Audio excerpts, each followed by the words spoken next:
One thing I kind of skipped over, y'all come over here with me, where you can see really good. One thing I kind of skipped over was drive lines and flight zones, okay? Most of you probably have a general idea of what these are, okay? It's very important that we understand these principles to cattle, okay? This is what makes roping look like a superpower, is drive lines and flight zones. Like, you can get a lot done just being able to read and know what the cow's gonna do. So principle number one is that a calf is always gonna go to the herd, always. So if you look up and you know where the calf's gonna go, you can beat them to where they're gonna go because you know where they're gonna go. They're gonna go to the other cattle. This makes keeping the herd intact very important. So if we go in like a bunch of helicopters and blow the herd up, it's gonna be a freaking wreck, because then you don't know where anybody's going. It's like roping cats. It's no good. But if I have a cow here, this is my cow, right? This is his head, by the way. He's got big horns. Okay, I got my cow here. This is the drive line. That's the calf's shoulder, right? So right eye, left hip, right hip, okay? If I'm in this quadrant or this zone, this calf is going to go forward and left, right? If I'm in this one, he's gonna go forward and right. If I'm in this one, he's gonna go back and left. If I'm in this one, he's gonna go back and right, okay? This is what makes the V approach when he's necked really awesome, because he's gonna sit back on that rope. He's got nowhere to go. Make sense? But if you approach this calf from here to get a heel shot, he's gonna run up somebody's butt. Does that make sense? Now, we are gonna have to drift into these zones to hit the shots that we have. So you might have to come here for a hip shot, or here for a karate chop, or here for a trap, or here for a backhand trap. Make sense? But all we're gonna do is, let's say this dude's gonna slip down here and throw a heel trap. The header slips over, blocks this eye.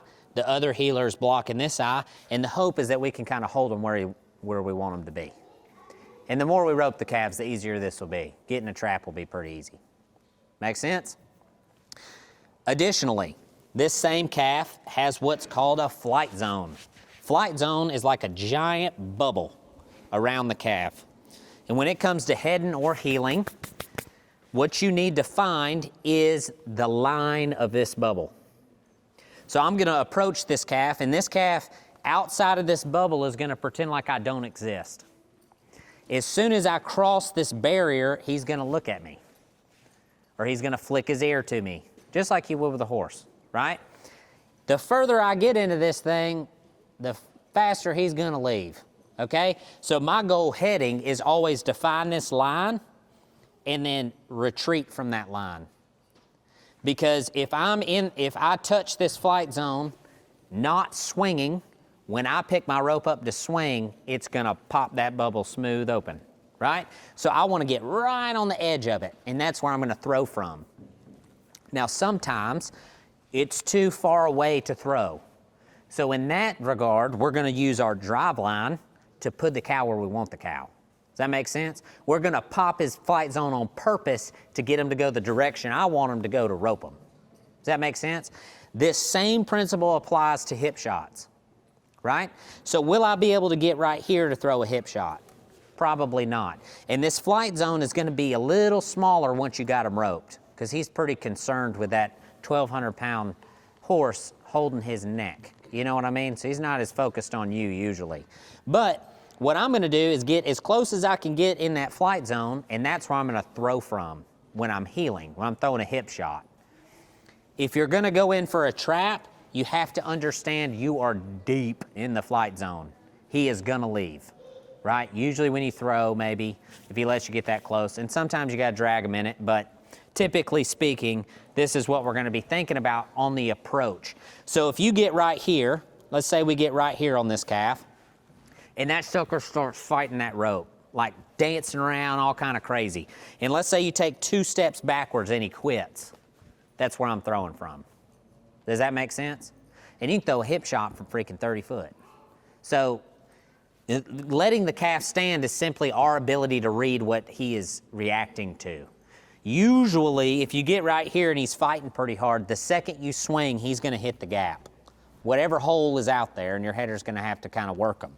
But if you hit this and don't swing and just back out and see what he does, that's a good deal. Now, once again, if I'm in there with you or any of these other guys are in there with you that are heading, they're gonna be saying this. Hey, back up a couple of steps, let them settle, you know, that sort of thing. Another strategy for anybody just learning how to do this, to get it to stand, is this is the herd, okay? One thing you can do to get a calf to stand up when the only shots you have at your disposal are traps, so like let's say that's your best shot and that's the one you want to use. You can take them back to the herd, let them sit in the herd for a second, and drag them out about 6 feet. And what that calf is gonna do is he's gonna wanna get back to the herd, so he's gonna suck against the rope trying to get back into the herd. You can use that against him.